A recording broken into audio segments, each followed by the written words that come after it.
ہمارے چینل کو سبسکرائب کریں اور بیل آئیکن کے بٹن کو دبائیں۔ آب زمزم کو بیٹھ کر پینا چاہیے کہ کھڑے ہو کر؟ آب زمزم میں عام پانی زیادہ مقدار میں ملانے سے کیا اس کو آب زمزم کہا جا سکتا ہے؟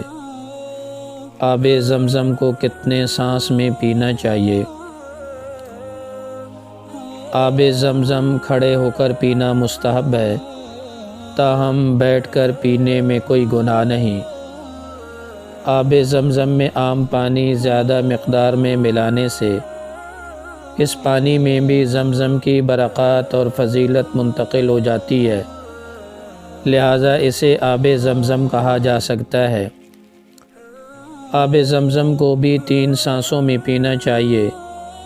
مستدرک حاکم میں ہے کہ ایک شخص حضرت عبداللہ بن عباس کے پاس آئے تو حضرت نے ان سے دریافت کیا کہ کہاں سے آ رہے ہو؟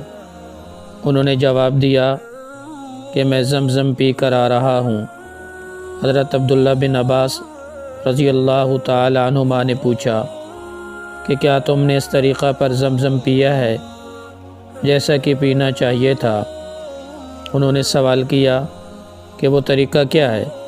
تو حضرت عبداللہ بن عباس رضی اللہ تعالی عنہما نے جواب دیا کہ جب تم زمزم پیو تو قبلہ رخ ہو جاؤ، اللہ کا نام لو اور 3 سانسوں میں پانی پیو اور پیٹ بھر کر زمزم پیو۔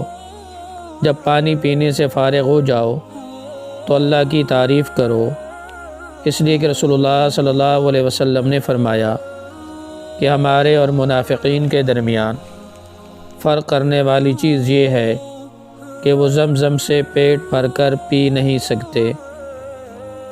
آب زمزم کھڑے ہو کر لوگ پیتے ہیں، اگر کوئی بیٹھ کر پیے تو کوئی گناہ ہے؟ نیز کون سا پانی کھڑے ہو کر پینا چاہیے؟ آب زمزم کو کھڑے ہو کر پینا مستحب ہے، بیٹھ کر پینے میں کوئی گناہ نہیں۔